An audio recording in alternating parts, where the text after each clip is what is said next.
kuki militant humdra mangarom jirabamda chngsinkhre presna thajaba yaba mafamdagi fangba paw amagi matung inadi ngasi nongmanini sida afaba makhalgi khulai paiba kuki militant humdra mangarom Churasampur district romdagi jirabam district ta chngsinkhre hairi paw asina hai kuki militant humdra mangasi tangkak ahum thokna jirabam ta chngsinkhi maru oina jirabam district ki borobekra sub division ki manung chanba lamtai khunau romda kuki militant singasi mathang changsinduna maitai khul singda attack tauna ba changsilakpani hairi makha tana ngasi nongmanini sida kuki militant khara amasu jirabam district ta thomjilakna ba sem saduna leire hairi lenga ki school yauna lanayum ama kuki singna mai tharamle jirabam district ki tamelong district ka tainaba khungang singi manung ama oiriba babu khan khulda ngasi nongalam daida lenga ki school yauna lanayum ama kuki militant singna mai tharamle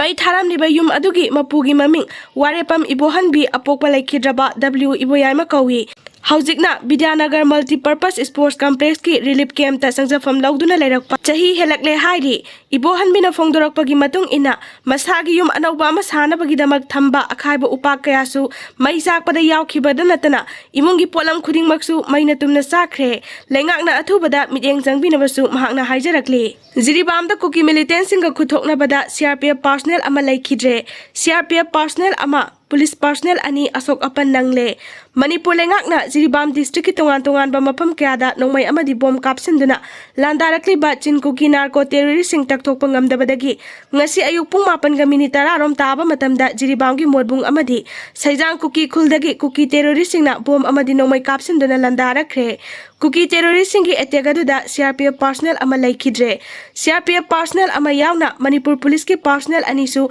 asok apan nangkhre hairi laikhidraba CRPF personnel adugi maming Ajay Kumar kawi masagi chahi nifu humdoi shure mahak Bihar dagini hairi mahaki laibakta nongmai maru ama panbadagi hospital damna lakpada lambida laikhidabani hairi atopa soklaba CRPF personnel aduna makhongda nongmai maru ama panduna sokhi chapchaba masak maming khangba ngamdri aduga soklaba police personnel ani aduna jirabam police ki SI Romendro amadi CDO personnel Morangthem Robindro kawi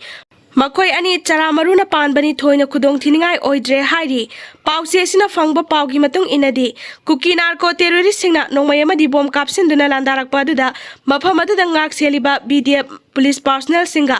ahan boina khuthoknaraba matung makhatana police commando amadi Kunsuba CRPF ki apunba kangbu amaga khuthoknakhi makhatana ngasi nungthil pung 12 tarakpa matamda akanba muongda nakal animakta khuthoknabada security personnel singi marakta misimina amadi asok apana si thokibani loinana security ki gari ama akayatoi thokre hairi masigi matungda nungthil pung ama taba matamda modbung amadi saijangi akoiba mafam singda security personnel gi apunba operation jathanaba sem sakhre haibagi paw phangki atopa pawgi likhul amadana Kuthongnabagi thogdogadada kuki khulai paiba ani laikhidabaga loinana kharana sokapan nangkhi hairi chapchaba pawdi phangba ngamdri thogdok thokfamda Assam Rifles CRPF BSF amadi police commando gi ahenba forcing su ngasi nungthil pung amarom taba matamda chngsinkhre hairi Donald Trump na mikhalga mari leinana wangang lingaida nongmai kapsilakre United States ki hanagi president oiramba Donald Trump na Ngarang Pennsylvania ki Butler mikhalga mari leinana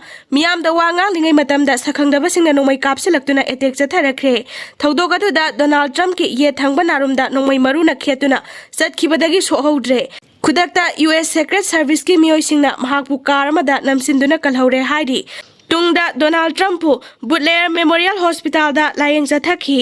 thogdogaduga mari leinana FBI na nongmai kaplakliba miyoi adu masak khangdokpa ngamkhibaga loinana fagatkhre Fagalaba miyoi adudi Pennsylvania gi Bethel Park tagi Thomas Matthew Crook kawi masagi chahi kunrom sure hairi